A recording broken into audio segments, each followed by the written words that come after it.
okay? So we as a congregation need to understand that, and that's an impact. And so acceptance and I would share with you, that's why I am so passionate and why I've agreed to lead and help facilitate this planning process. Because the planning process should get us to why are we doing what we're doing? You know, do we want to be a multi-generational congregation or not? If we do, then let's set that out as our goal, and then what are we going to do to get there? And then let's take action to get there, and do we want to be that missional congregation that we're talking about? And if it is, what's that look like? Okay, how are we going to get there? And how do we communicate to everybody so they know where we're going? And if an organ's important, where does it fit?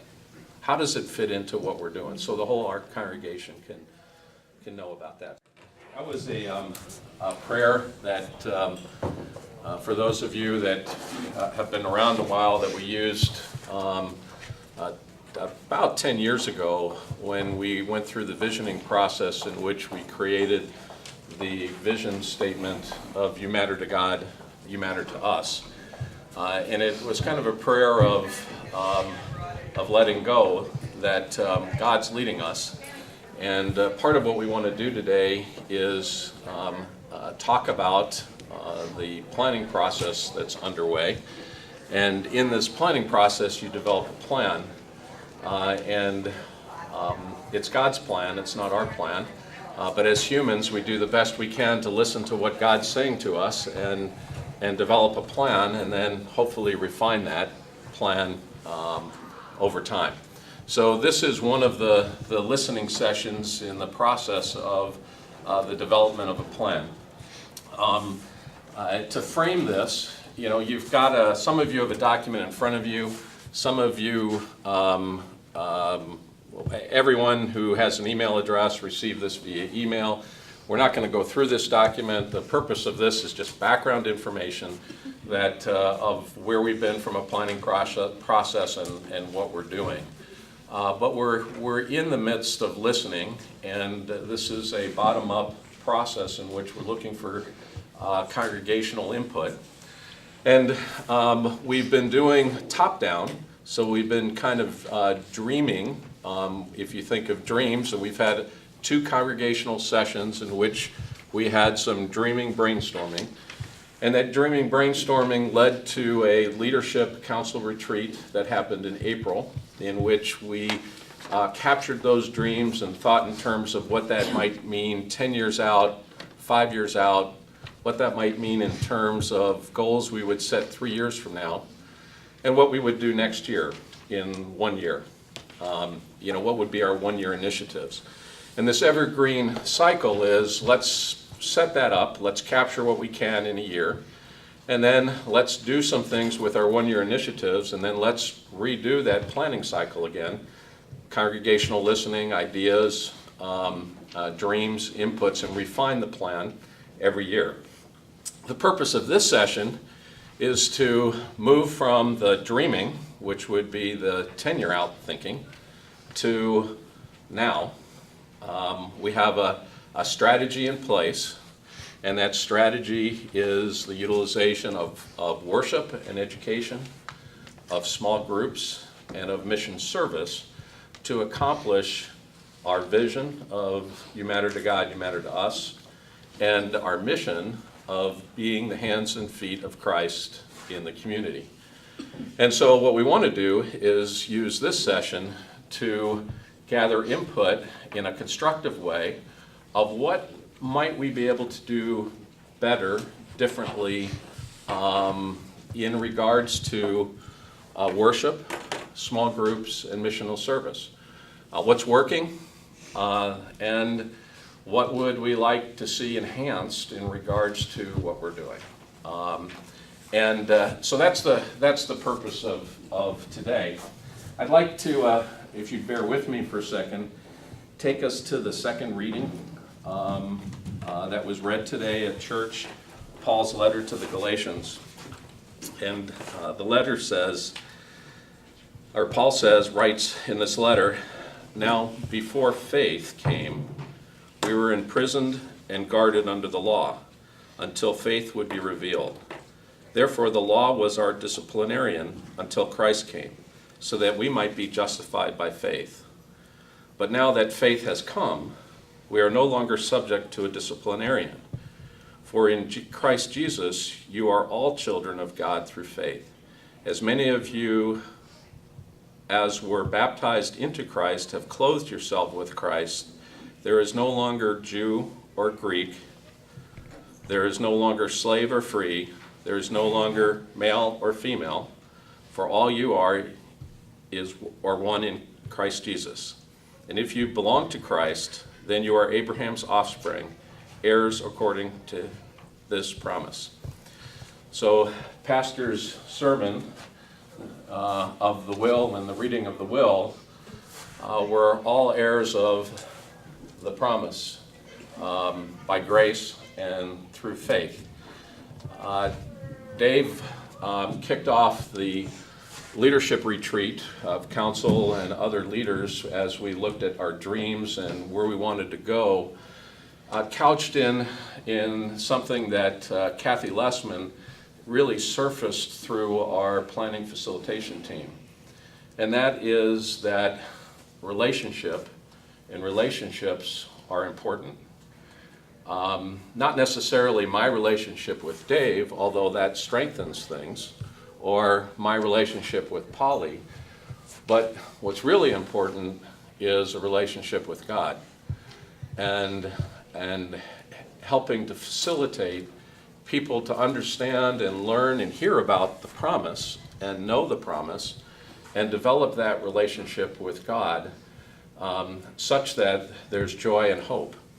And so I use that as a foundation because as we look at relationships, worship is a place for relationship and developing relationship with God and with others. Small groups is a place for development of relationship with God and with others. And mission service is a place for development of relationship with God and with others. And that's kind of why those three are the roots of our strategy tied back into relationship. So what we want to do today from a listening standpoint is think in terms of worship, small groups, and missional service. And maybe we can start with missional service and talk about what we see that is working and provide constructive input on things that maybe we as a congregation could do better. And then we're going to slice some time, so we have about an hour. So we're going to try to spend 15 or so minutes in each segment and listen. As we talked about facilitating this session with the facilitation planning team, we talked about there may be questions that come up of why. Why are we doing this, or why do we do that, or why do we support this mission, and so I think the council members that are here, Dave, will try to do the best in answering those whys. One of the things you can see, Renato is got my face on this camera, which I don't really like, but one of the things that we're doing is taping this just so that if there are questions that we need to address and provide more information about that we can't answer here because we maybe don't know all of that, we can get that from others and feed that back to the group. So that's kind of the process, and so this is facilitation. I don't want to stand up and I don't really have material to last for 45 minutes to an hour. So it's about dialogue and getting input and hearing your thoughts in regards to the more tactical aspects of what we do versus the dreaming aspects, and how we could do better as a congregation. So let's start with missional service. Ideas, inputs, thoughts. Ruth. I'll just start us off. Larry, I would ask how can we get more Trinity members involved in missional service? For example, Gateway 180 or Meet at the Freezer, things like that. We have a tendency that we have a group that gets involved, and then it's difficult to bring others in to replace them or replenish them.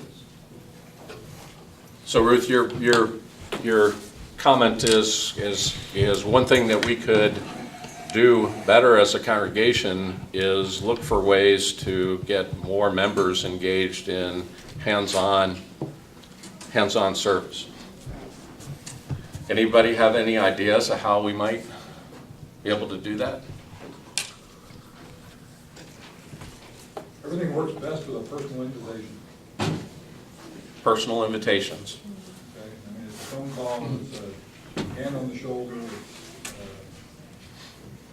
that always, my experience, always works best, whether you're a pastor who's asking a congregation member to do something, or someone in council asking someone to do something, or just a regular parishioner asking another parishioner to do something.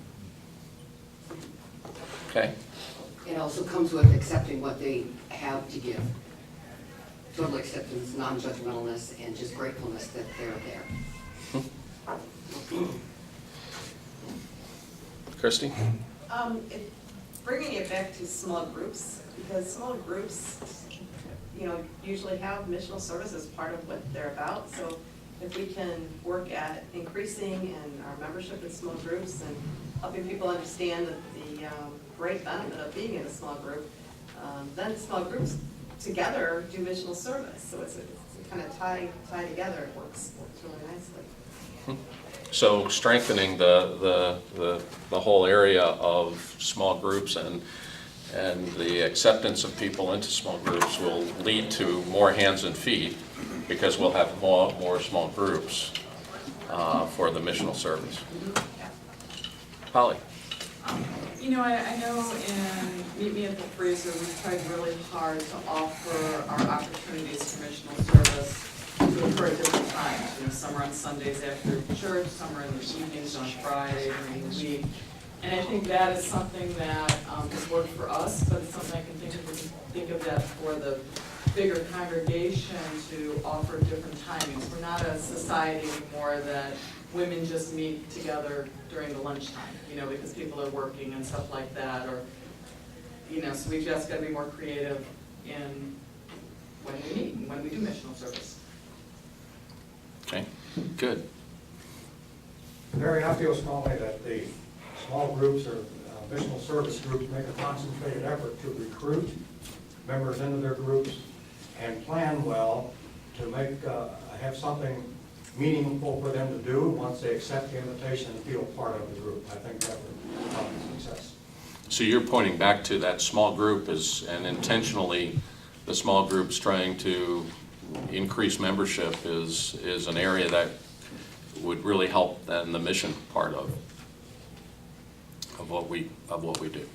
And one of the issues I think that keeps going back and forth is it up to small groups to identify a goal and pursue the goal and garner some financial well-being for it? And then what is the overarching Trinity-directed idea about what mission service is and what kinds of things should we support? And I think that one of the things that's, from my perspective, not being, I've done some contributory things, but I don't participate in that committee at all. I don't understand clearly how the church directs where we should put our resources. And I think one of the things that fosters unity is to have a sense that we are together having a similar vision. And so I think creation of mission vision is something I would love to see the mission committee work on, instead of the sense that and I think we have fabulous projects. There are many, many things we do that are terrific. I don't see the unity part of it, which is part of the thing that I think would help people perceive, oh, we're all part of a church goal, and maybe make people feel more like contributing or looking for a place where they would fit. So that's a piece that I don't hear much about from my perspective. And I think, Peg, what you're kind of talking about is, in this sheet, we have an organizational, this is an organizational chart, and within it, there are teams, and there's a mission team, and there's a small group team, and there's a worship team, and then under worship and education team, and underneath that, there are sub-teams.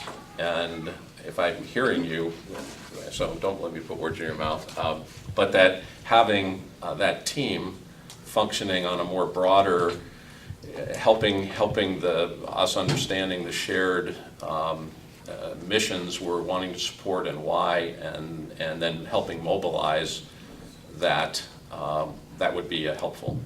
I think so, and I suspect Trinity has X amount of money available for mission, and to understand where we're putting our resources, both financial and human, would be something that I think a greater awareness of it would help people feel like it's something we're all involved in.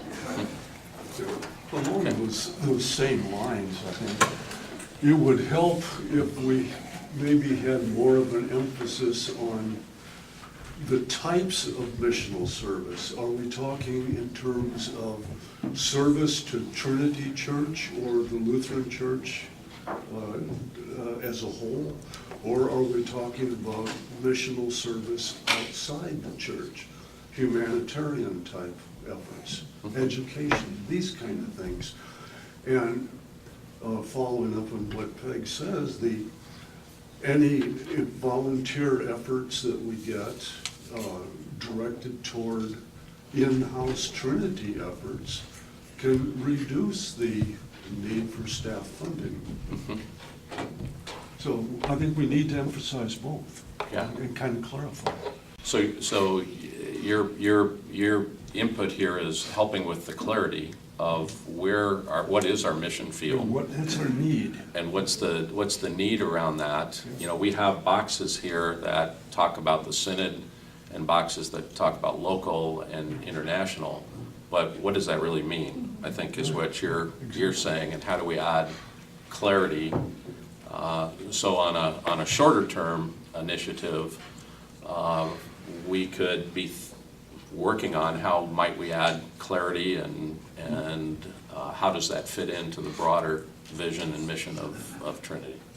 Yeah, Dave made a comment to me weeks ago that he probably doesn't remember, but I've been thinking about it actually a lot. And it's the importance to mission of personal involvement, not just putting money into it, but putting yourself into it. And if we want to look at people in our whole parish feeling the drive towards giving, whether it's contributing to the ELCA, who does a fabulous job of international relief, or whether it's contributing to cleaning up the yard at Trinity Church or going to Gateway, the feeling that we have leadership saying, this is why your body needs to be there with your spirit and your drive and your faith behind it to strengthen your own faith. And I think messages like that can come from many sources, but to feel like at Trinity we're involved is an atmosphere that we create. And I would love to see more focus on that aspect of who we are. And it just occurs to me, I have a really loud voice, but I was talking forward. Could you hear what I was saying? Okay. Claire, I think we could go last time, there's a lot of mission opportunities in the church that kind of run under the radar, and I think awareness is a big thing. But there's something for everybody, so maybe Gateway's not your thing, whatever. Maybe you don't know how to knit, stitch isn't your thing, but I think even if it's just a menu, of information and what the missional statement of that group is, and who they need and when they need them, and that kind of thing might go a long way. So better communication of what we have in place. One of the things that I love about Trinity and has been a sustaining factor of why we're here is the mission-mindedness of this congregation. I mean, there are so many people that do so many different things in the community. That's one of the major strengths of Trinity. the awareness of all what's going on is not necessarily known. The other part of this, if you remember in the visioning, missioning process that we went through, one of the pictures we used, I'm a picture person, was an umbrella, and the concept was, as long as what we're doing falls underneath our bedrock beliefs and falls underneath our core values, and a group wants to make that happen, and they have a passion for it and will make it happen, we should allow that to happen. That's in contrast with, are we doing too many things and we're not getting enough things accomplished? We don't have enough focus. And so, I guess I'd like to hear any dialogue in regards to that. Should we be focusing our resources more, or is it good that we have a lot of different opportunities for people going on? I've been on a lot of missions with a lot of different churches all around the world, and there's a church in Kentucky that asked me to go on their mission every 2 years. The church has this one huge international mission, and they get 90 to 100 multi-generational adults and everybody to go to that mission. And it doesn't happen every year because it takes a lot of planning, so it's every 2 years. But that relationship from that mission every 2 years binds them together. And in between, they do a lot of little missions, or local and other things.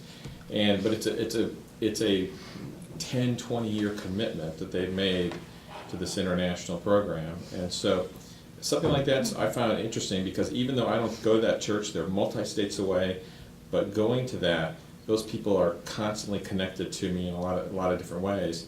And so that's something I think we consider. And they take people from every age level, because what they do is they do VBS, they do medical clinic, they do building, they have something for everybody in this thing, and it's all at once. So it's something to think about for us, is do we want to do one big one every year that can involve a lot of people, from the prep process to the actual execution of it? Just real quick, I was told by someone at our last big thing in the gym that they're members here, but sometimes they feel like they're on the outside still.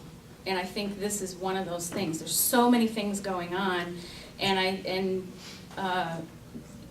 it's not intentional for this person at all. Nobody's excluding, but they always feel like they're not quite in on what's really going on, and I think that would definitely, just wanted to throw that out. A focused, large type of a unified. Or smaller things, but just, and one thing that I think would really help very specifically is, some people get up on Sunday morning before they've got a missional event, but as often as possible, a face at the front of the church before at the beginning of the service, saying, this is what we've got going on in the next couple months. And I think it has to happen, not just, oh yeah, we're here, and then expect everybody to. Getting to the intentional asking Right. that you were talking about earlier. Because when you're hearing some people talk, we've got lots of things going on, but what I don't see is what is the church trying to accomplish with these things? Is it just, we want to do as much missional stuff as possible, and whatever you would like to do, that's wonderful, which isn't a bad thing, but does the church want to accomplish this goal or these two goals? Or, what's kind of the overriding thing that we tried St. John's for a couple of months, and for us it didn't work out, but one of the things is, when you read in the bulletin, their focus is on the next generation, and so much of what they do is focused on the kids and the youth, and having people get up, that many Sundays there would be somebody up front, this is what we've done with the money you've given, this is what we're working on, this is what we're accomplishing, this is what we have succeeded in, but something that then ties, when you're coming to the church, ties you with what the stuff that is going on in the background. Yeah. And also, if you're not involved in some of those things, going, oh, that's something that I really support, whether it's just with my money or, boy, I would like to get involved in some of that stuff, but there doesn't seem to be much if there's direction here, I'm not seeing it. And with a larger, I think it would be easier for me to invite someone who's not a member along on a project that, if I invite them on the project and then they show up at church the next Sunday, if nobody knows what they're excited about, why they're there, because they don't even know this project's going on, I just think a larger, much more visible, it would make it more appealing, and I'm all about bringing more people here, so. Larry, can I talk about some things that the council has been doing in the last couple of months about this? First off, thank you for your comments. I'm pleased with how your comments are kind of in sync with the way that we're thinking on the council, and myself and Pastor Jeff have been talking. One of the things that we tried to do going into this year was to encourage the current mission team. And I'm gonna use an analogy, and I don't mean to exaggerate, but our view is that the mission team was a mile wide and an inch deep. That they were trying to do, like's been mentioned several times, lots of different things without a strategy. So one of the things we encouraged them this year to do was to try to narrow the number. And we had a number of 3 in mind. We're not fixated on a number, but try to narrow the number of causes that they wanted to support financially. And so they've done that. They've narrowed things down to House of Hope and Gateway, and I can't remember what the other one was, I'm sorry. But we tried to do that. That doesn't mean they've excluded all the others, but we tried to get them to take the roughly $60,000 and to direct that money towards those. A second thing that we're doing this year on the council, we have 12 months of the year, so there's roughly 12 council meetings that are scheduled. I decided that we would take 3 out of those 12 council meetings this year, and rather than go through council business at those 3 meetings, we would focus each one of those on each of 3 different mission topics. In May, we did Meet Me at the Freezer. So we had a 15-minute council meeting, and then we spent the next 2 hours making meals for Meet Me at the Freezer. All right, coming up next month in July, we have representatives from House of Hope coming to our council meeting, where we'll do another 15-minute council meeting up front, and then have those House of Hope people talk to us about the opportunities that there are for Trinity to zero in and strategically focus on how to help them. House of Hope makes about a trip every other month to Haiti. I was just aware of the one that they made in May because there was an announcement in the weekly Trinitel about them needing nurses for that trip. Well, they're making another trip in July, they're gonna make another trip in September, they're gonna make another one in November. They go down there about every other month. So there's another opportunity that Trinity could get much more involved in what they're doing down in Haiti. The third one, we're going to be meeting in September for the September council meeting down at Gateway 180. And Linda, remind me, I saw Linda walk in, we got to talk about that date. I just found out that there's a Rams game that night. So we might have to pay another night. But that's another one. So we just picked 3 out of those. 3 is not a magic number. We could do more than that. But that, I believe, is a step toward what I think I heard some of you suggest about becoming a little bit more intensive or strategic in identifying things. The last thing I want to say is that the org chart that Larry held up, there is a block on there for mission and a mission team. Right now, we don't have somebody who is identified as that leader. I've got some thoughts on who that person might be. I need to sit down with Pastor Jeff and talk about what he believes is the right qualities for that person. But we do need to recruit somebody so that their focus can be, hey, here's our strategy, here's our goals, here's what we want to do to increase the involvement.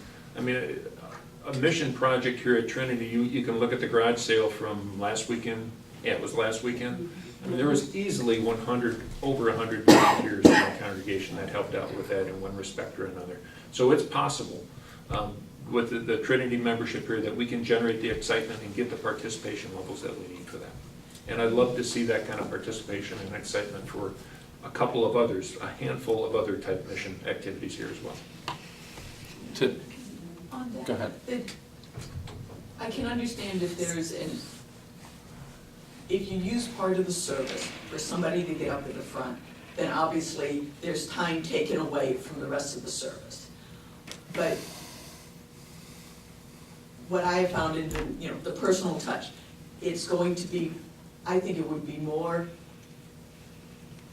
effective if you have you've got the poster out here that shows all these people involved. But if there was a couple minutes where somebody got up this morning and said, we had this garage sale, it was a great success, really want to thank these people, but also not just focusing on a couple people, but think, this many people showed up, this many people from the congregation, this many of you that are here supported this. I think it would be more of an appreciation for the people that were involved, but it may also get somebody that was going, I almost did it, and gee, next year I'm gonna do it. Right. So you're pointing to the need for communication and improved in different ways of communicating. Right, but the personal communication. The personal touch of that. That having a Trinity that goes out or having the emails that go out, all of these things are great. But I know from work, the team that works for me, if I send them an email, it's like, yeah, that's really nice, delete. I have a staff meeting, it's, yeah, oh, you mean I was supposed to wake up during that portion of the staff meeting? If I go over and say, hey, I need this, or thank you for this, or, I walk down the aisle and say, boy, you guys did a great job, that registers a whole lot more than all of the other stuff. Personal touch. One more, and then we've got to move on to the next topic. I was just going to say, I think Dave actually alluded to something quite inadvertently, but it's a matter of priorities, and where we have our members put their priorities. Okay, we were going to do this, but there's a Rams game, or I was going to do this, but I'm going to the lake, or I was going to do this, but, I want to sleep in. Somehow, and maybe it's just prayer, that some people's hearts get motivated to go and do these things. I think that's where it's got to start, is people want to be involved. People wanting to, and then the communication to know, and the excitement to know, the personal testimonies of what that meant to people, and all of that. I would say that part of the evergreen planning process is to think about why are we doing this, and what's our goal for 3 years, and what are we doing this year, and what's our idea or hope 5 years out, so that we're at least on a direction that makes some sense.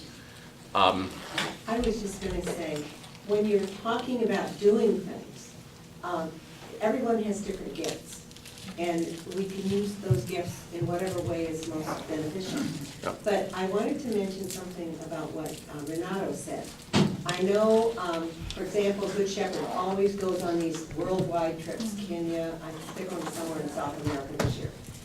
Personally, I think we have a lot of places in this country, in America, that need gifts, and need visits, or people going on a mission to help. And the 15 people, or whatever it was, that I went with down to Ocean Springs, Mississippi, after Katrina, 2 years in a row, are people that I just really, really have a warm feeling for. Where'd Dawn go? She was my big partner. It goes back to the development of those relationships through this service that you do. And we have kept, a different kind of relationship, knowing that those people can be people down there that, We all know there's plenty of need in the world, Absolutely. and in the country and in our community. So being the hands and feet of Christ in our community is the goal. Let's switch gears. I really appreciate the input, but from a timing standpoint, let's switch to worship as a topic. And worship is a key place where a relationship with God occurs. It can be a key entry point for people into the congregation. So let's talk about worship and the what could we be doing better in regards to worship. Steve. This comment is specific to the early service, since that's the one I attend around. I guess I would like to make sure that, through input and feedback, we're doing everything we can to keep the service fresh. Now, the same thing may apply to Awaken as well, but, I don't know enough about that. But keeping the service I'll fresh. let that be a separate topic, but, for traditional worship, I think there's a tendency to get into the same pattern, the same liturgy, the same verbiage, the same, et cetera, to become the rote, okay? And I wanna make sure that, what we're doing week in and week out is always fresh. And Any ideas on how we could do that better than we're doing today? We used to, I don't know if there's a worship and planning committee anymore, there used to be one. Is there one? They're supposed to be. It's in a box. Is there one? As far as I know, and again, I think in these sessions, there will undoubtedly be ideas that be floated that, aren't gonna work for whatever reason. I guess my concern right now is, I wanna make sure our primary strategy is not just beat the clock, okay? And, we're successful in worship if we get done by 10 o'clock. I don't think that's success necessarily. Now, as a Sunday school teacher, I don't wanna see it go 10:20 either. But I think there's some room to play there where we can make sure that, the freshness, the quality, and whatnot is and variety, quite frankly. So your input is a functioning worship team that is looking at the service for helping keep the service fresh. Yeah, obviously, pastor and groups and whatnot sort of have final say over certain things, and, that's cool. But I think there could be some, I see some things when I'm visiting other congregations that I would love to see, Trinity try, if not every Sunday, at least occasionally. So a place where there could be input on ideas too. On that, the fresh and making that it isn't strictly that you have traditional, meaning the same thing I was doing when I was 13 and going to church, and contemporary, meaning is that newfangled stuff that my 12-year-old would like, but I would never want to go and listen to that. I mean, you've got people on here, but that, not mine, but there are some people that, unless it's the same thing they were doing when they were confirmed, then it's contemporary. But I have been to some other churches, and even their traditional service is mixed up some. I mean, it has some more contemporary music, more music from today. It isn't necessarily the same thing that came out of, the same hymnal we were using, but just bringing in some new stuff, bringing in some new words, some slightly new format. So variety. And conversely, I think there are times and places to have the formality of reading the gospel from the center aisle. And some of our liturgies are very interesting. Some different formats of liturgy, very interesting. Well, I was just gonna say, I think we should congratulate Bruce on changing the liturgy. The music set, there are about 8 or 10 different settings now, and he mixes them up. He does not give us the same one. We do too. I know. You do. But if the new hymnal is about 8. I know, that's what, and he doesn't like some of them, but he does change them, and I think that's his, as director of Bruce had the music, power to that's change his. the liturgy. Yeah, and I think that's great, and sometimes he puts in Negro spirituals.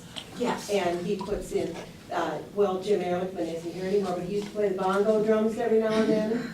So, I mean, I really do think he mixes things up, and Jan with her flute. And, Excuse me a second, I wanna say that I think that those kinds of observations about what people are contributing are important, but I think I can see a large representation of people here who don't often attend adult class. And I wanna say that I think the issue here, if we start talking about contemporary versus traditional, is absolutely what the problem is. I think we need to talk about what kind of a parish do we want to be in terms of vibrant, meaningful worship. And without a worship committee who studies and understands what it means to have a vibrant Lutheran liturgy and provide that in every service, no matter what kind of music is being played. I think that's one of the big issues that we have missed the boat on, that there's a feeling of sort of throwing something against the wall and seeing if it sticks without leadership. And that's my big concern, and that came up for me when the service time was changed to conflict with education, which I felt was just, I heard from so many people, a very big mistake in terms of the detriment of education. And I think had we had a worship and music or worship and education committee, that would not have occurred in that way. There would have been guidance and an overarching strategy. And to me, that's the piece that I think needs some focus here. For instance, we had to choose between going to church and coming here this morning. Yeah. And We shouldn't have to. we shouldn't have to, and this to me is a huge general thing. We have to decide as a congregation that the 9 o'clock service and the 10 o'clock service is okay, whether I like it or not, it's okay. And we have to support it. If you've never been to 10:30, but it's a council, pastor blessed thing, it's okay. And whether you like it or not shouldn't be an issue, but I can tell you that I constantly feel like I have to make choices, and which makes me feel like what I'm doing doesn't matter. And I hate to go back to you matter to God, you matter to us, but there are many times where I feel like I don't matter to a lot of people here, because I feel like it's an afterthought, and I understand that numbers-wise, moving, say, the first service, just out of an example, makes a bigger impact on things than the second one, but we all have to matter. I absolutely agree with that, and I think that part of the challenge here, and I know that I'm perceived as anti-contemporary, which actually isn't the case.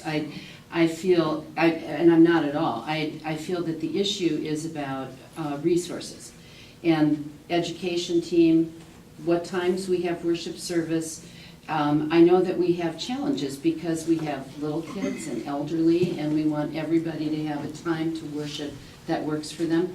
But without a worship committee to talk about, should we be having, for example, Saturday evening service, Taizé style worship, meditative style worship, worship that incorporates other kinds of musical entity. We don't have any unity, and from my perspective, and I think that's why you might feel like nobody cares about contemporary if you go to the first service. And I would like to think about our churches having many services and not 2 different ones. And that's where I think there's a big challenge. If you feel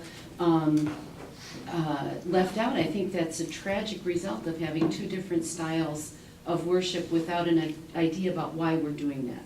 And that's what my problem is. We don't have an idea about why we're doing it and what our goals are. Yeah, and I think that gets pegged to the whole issue of communication and the whole issue of how do we communicate better the why of what we're doing. You know, I think, Tammy, you said it best, that we need the council and staff and leadership through different retreats and different planning have determined that 2 services are important to our congregation. And so we have 2 services, and we're using those 2 services. We should support those 2 services. Now, the times and when they happen and why, I think that having a worship and education team that is in place that vets that, so council doesn't have to vet it, and could make a recommendation to council. I think that's what we're hearing as input. But I think council's spending a fair amount of time vetting the decisions that were being made to try to change, and what were the pros and cons of making a change, and a change was made.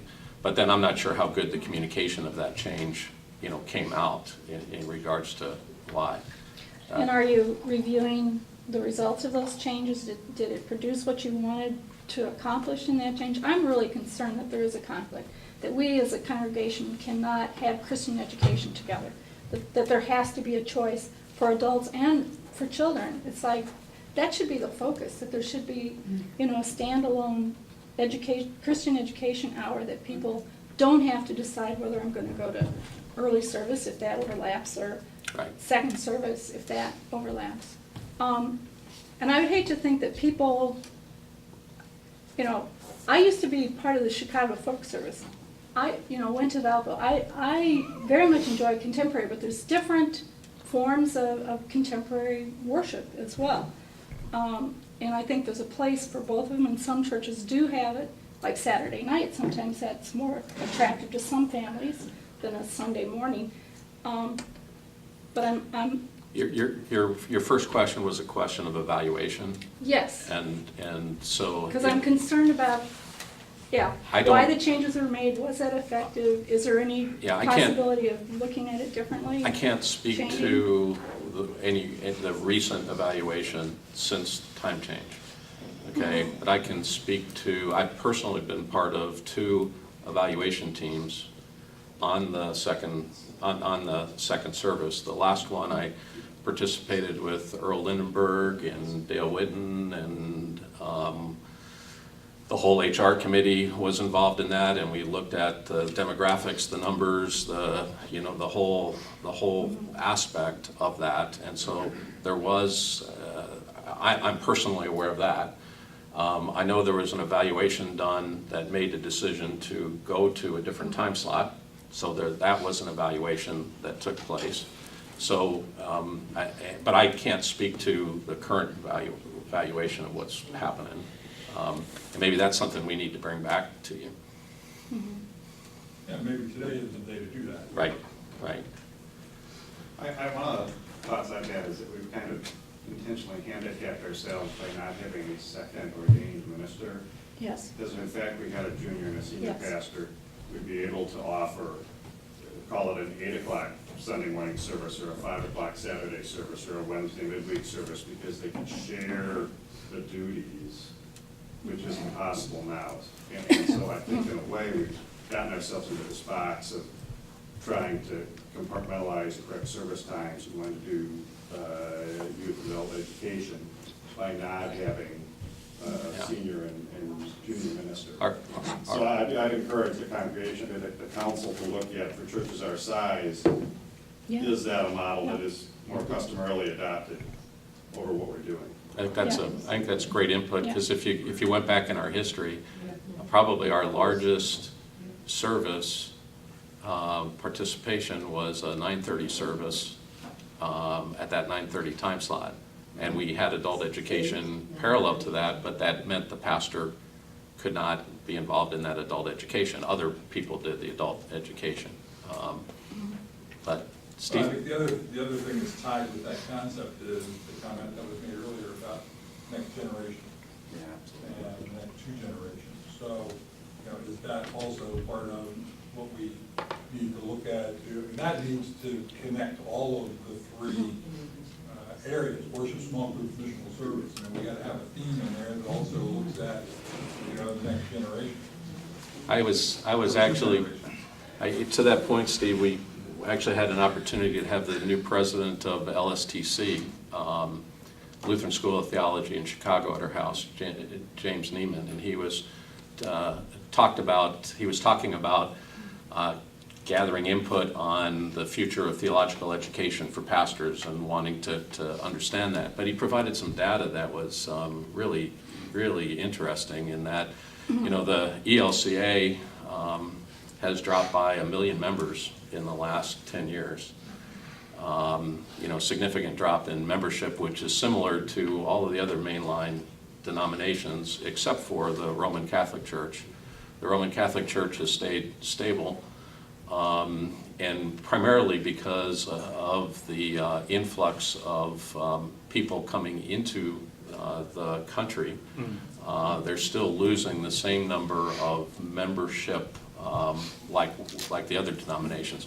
But what really piqued me was that the the mission field that's grown the most are those 20 to 35 to 40-year-olds that don't trust institution, don't want to be part of institution, don't understand institution, and that's gone from about 10% of the population to 30%. So there's a mission field that is drastically increasing of people that aren't having a relationship with God and with others, and it's an opportunity. So I think it speaks to what does that mean for Trinity in what we do, because we're in that mission field. We've got a lot of that around me, and trust me, I have my own kids that are in that field. So yes. I'd like to bring up a passion of my husband's and mine, but my husband is not here, and he didn't think I would speak. I decided I would, because he cared deeply about his role on the organ committee, which was looking at, as you know, passive pipe organ being recommended for our congregation to replace our current pipe organ. And he's very disappointed that it didn't get through the council to the congregation when in fact we had half the money that we needed for the organ to purchase it. And I know it's an issue of money and not wanting to settle the congregation, but the congregation never got a chance to really deal with the issue. It was only the organ committee, which had tried 5 years ago and tried it this time. My husband is passionate about the music ministry of this congregation and our being a beacon in West County for tremendous music. And we're not great musicians, but Ron has a passion about the organ being a part of this music industry. And I mean, I have to tell you, he would love to help that happen. But we have to be able to get through the council to the congregation. I spoke to a couple of people in the congregation who didn't hear about it, who said, well, I know that there's an organ committee, and I know it was working on something, but we never really heard about it. It didn't get through the council for reasons that I don't know about, but I'm sure Ron does. I don't know all the ins and outs, but I want to put that on the table as something that he's passionate about, and I know other people would love to have a great organ. The Cassavant pipe organ was a beautiful front of the sanctuary, and great music, and being a beacon in West County for good music. It is a draw. Lutherans love music. As my friend who was here today, came out and said, you Lutherans all sing. Lutherans all like your music. Well, we like all kinds of music. I like the contemporary music too, and the folk music. But I do think the pipe organ could be in our future, and I wish we would talk about it as a congregation at some point, says my husband. So noted. I think in that all we can do is note it. I do think it speaks to the communication topic again, because I know I sat in a couple forums where the council was looking for input on the organ. So there was a way of gathering some input. He does feel it's a matter of leadership, and I don't know how that reflects on us, but anyway, he would like to see us as leaders help it come to the fore. Maybe we would get the money to do more. And I want to also comment, Jan, I think that you raised the issue of finance, and I want to pull two things together, the issue of that you referred to, Dan, about the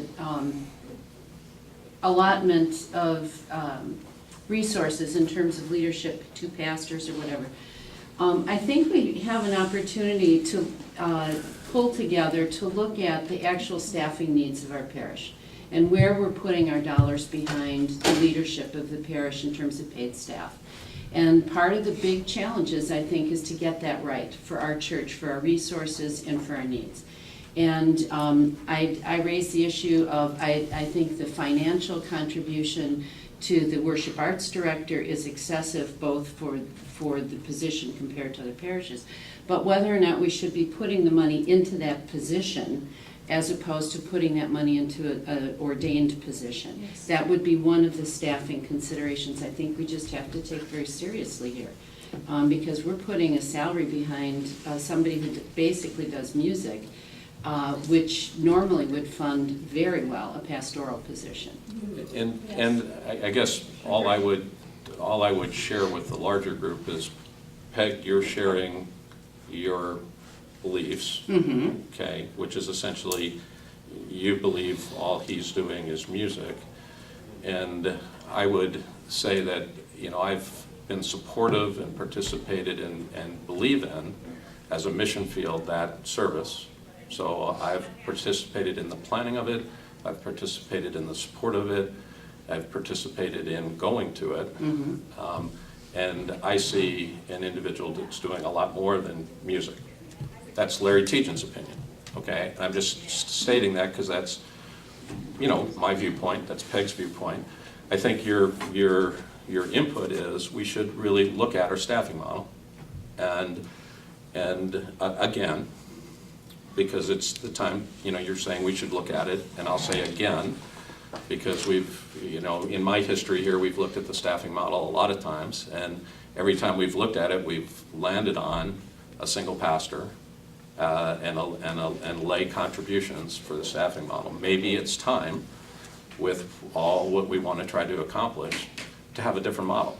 And so I think that's really good input to say, let's again look at the staffing model in terms of what do we want to be as a congregation, you know, 5 years from now, 3 years from now, 1 year from now. What, you know, what do we want? Do we want to do something different, or we want to do what we've been doing? We need to switch to small groups here, unless there's anything else passionate about worship. But can I just say something real quick? I'm disappointed by comments like that from people that don't participate in the service, and I know that's basically what you're voicing. I mean, because that's, and I think we're missing the point on, and not to bash the organ, because I like music as much as anybody, but what you just said about 20 to 35-year-olds, nothing says institution like an organ. And back to Renato's point about an overarching goal of the church. We're not too big to support two services, and we're not too small to support two services. And to support, what are we going to do in 10 years? I mean, the next generation, what are we going to do? I mean, and Oregon is not going to draw on a 22-year-old person here, a 25-year-old person here.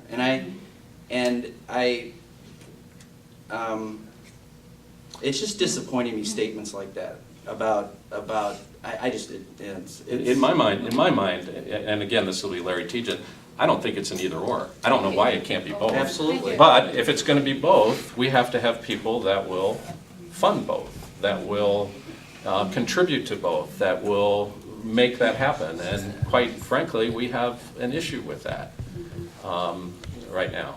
Don? To me, I don't think it's an either or. I don't think I know anybody who is saying either or.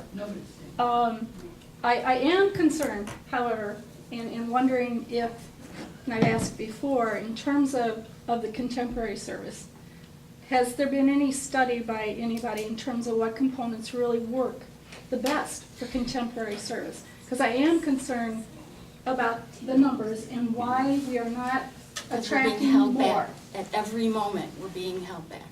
That's what I feel. Every time we try something different, held back by worrying about every little thing being Lutheran enough or okay enough or kosher enough or whatever word you want to use. I've been to many Lutheran services that would never look like anything I grew up Lutheran, but it's Lutheran in its theology. You know, Martin Luther took bar songs out of Latin, and oh my gosh, right? We try to throw guitar in, which in my mind is 2013 bar music, and a lot of people are very upset by that. He took, you know, Latin, made it German so that the everyday person could understand. I have a 20-year-old who has a long ponytail who is here every Sunday. He's a very strong Christian.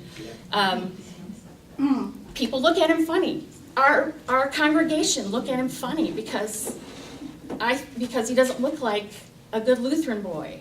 I feel that in my heart, and I'm sorry. This really, I lose sleep over this. Please just let me finish. Okay, go ahead, finish. We've lost so many of my friends the service because they feel like it's an afterthought. They feel like their future. I've been to many non-Lutheran services that is full of nothing but 20 and 30-somethings. They want a relationship with God We don't, that doesn't mean it's not Lutheran. They want spiritual growth, not Bible study. They want spiritual connection with God and with each other. I applaud the Bible studies here, not for me. And I've been a Lutheran all my life. I'm a college educated, Valparaiso educated. I want Bible 101. I want to be able to share with my 16-year-old, my 20-year-old, my 5-year-old niece the same Bible study where we're talking about a relationship with God. We have lost so many, I can count 20 on my hands, members of this church who've thrown in the towel and said, it's not about the, and this is so general, I am so not a business person. It has nothing to do with money. It has nothing to do with budgets and strategies and pie charts. I don't get any of that, but it's about, do we want to bring in people for a relationship? And we have to be open to so many different ways of doing that. Dale? I'd just like to make 2 points. First off is, if we switch the timing of the contemporary worship to traditional worship, flipped it for 6 months, I think you'd find that there would be a huge shift in the attendance of contemporary versus traditional. I think timing is a big deal. 9 o'clock is the ideal time for most families. Okay, people choose traditional, a lot of, with kids because it works. And when we were raising little kids, that's where we would be.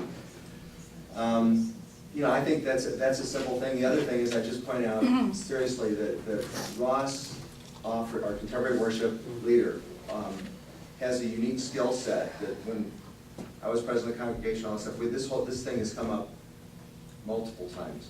And he has a unique skill set that you're not going to find probably in many ordained Lutheran pastors. If you can find it and get the same personality and the same ability to work with other people, grab him. But he is kind of a unique guy. And I think he is kind of the glue that kind of holds that together and keeps Jeff together too. I mean, seriously, Jeff has his strengths and his weaknesses, and I think they have a pretty good team. If we mess that up, I think we really mess up a lot. Okay, thank you, Dale.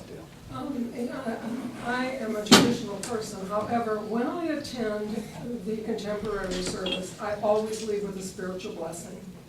And the reason is because everything is connected. Everything is created and thought out. From the videos, to the readings, to the music, to the scripture, to everything, it is all connected. And when I leave there, I feel that the point has been driven home to me. And I think in our traditional service, we have become a little lax in that. That we need to look at making sure that everything is connected. That the choir and the sermon and the word and everything all has a common goal. And also, I would like to make one comment about, Ross and the money. There are so many things he does that people don't know. Doing the music, as Dale said, is just part of it. And how many people know that in the month of May, there were 4,000 downloads from our website? That is an enormous, broad looking at what's going on. So.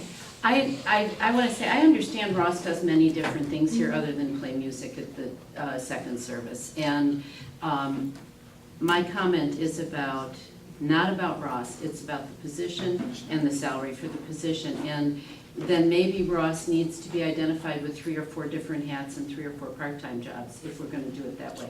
I think it's a staffing issue. It's not about Ross as a person.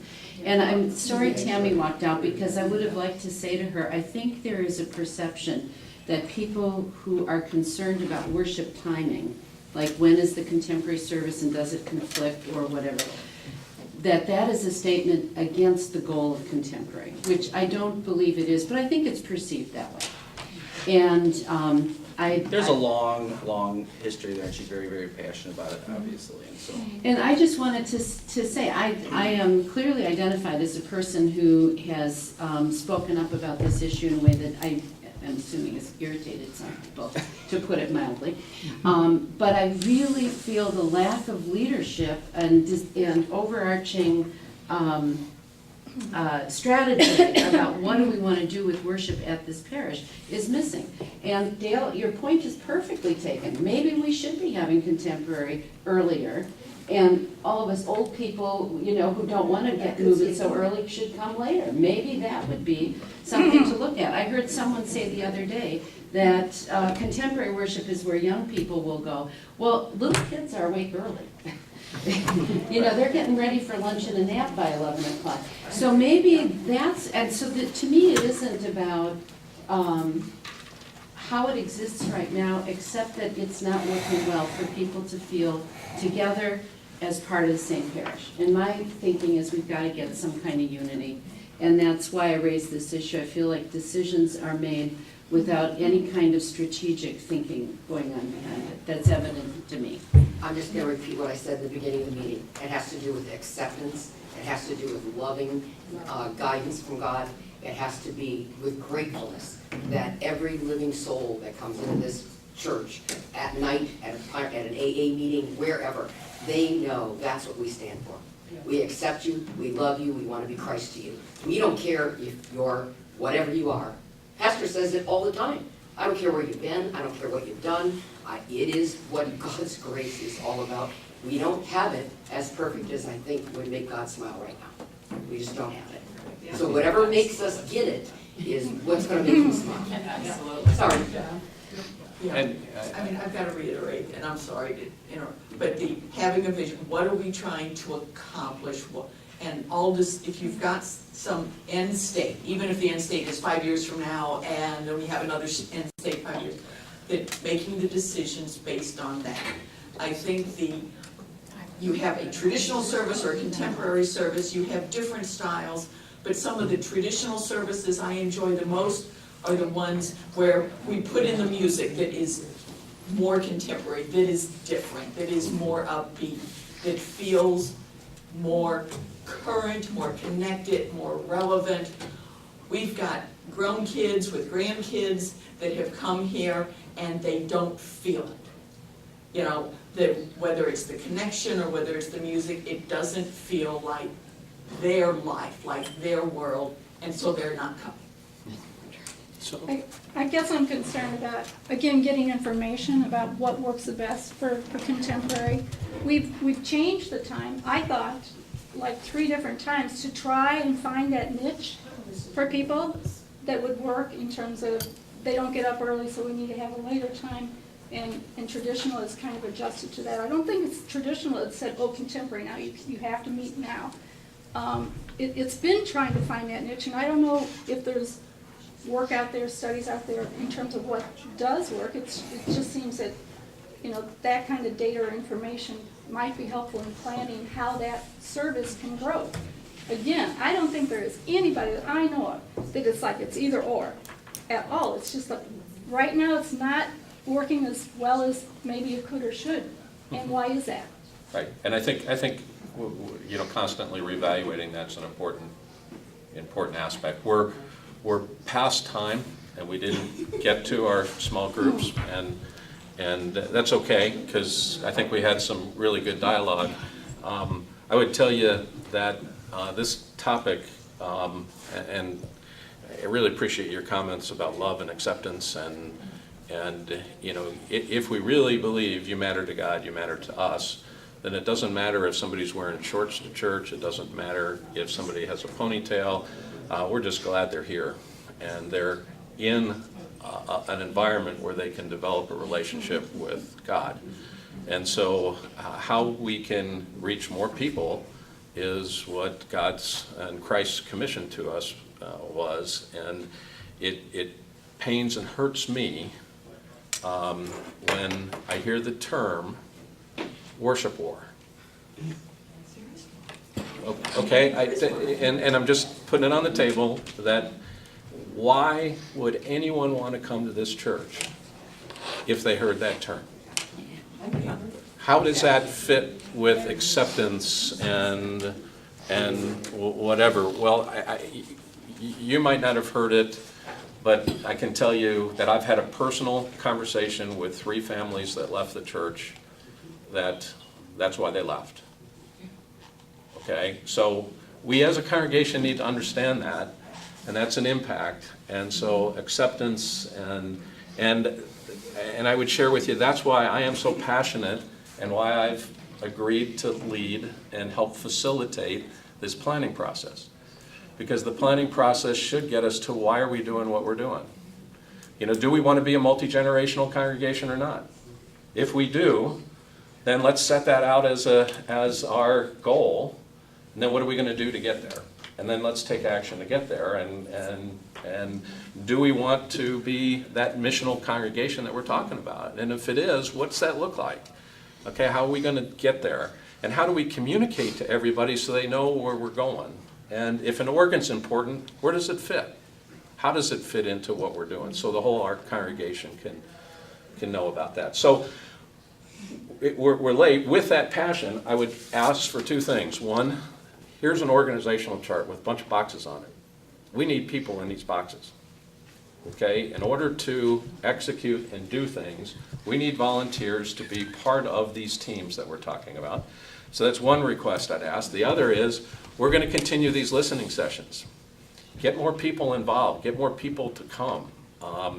And you know, we're going to have one on July 14th. There's going to be another one during the service on August, and then another one, because we can't catch everybody because of our service times right now. But we're going to continue the listening and the dialogue, and we're going to come up with something. Okay, and we're going to socialize what you guys have told us are the dreams. We're going to socialize what that translates into ideas, what that translates, council's going to set some goals, and then we're going to set what are we going to do next year, and that's going to be part of the budget process. Hopefully that gets us to the why, and we can then put our resources, our time and talents, and our money behind what we want to accomplish as a congregation and understand that. So, And that July 14th meeting, is that the one that's at 5 p.m.? 5 p.m. So people could stop it by after work or? and it's going to be the same format as this. It's a Sunday? At 5? Okay. It's a Sunday at 5, and it's going to be the same format. We're going to listen, and hopefully we'll get to small groups.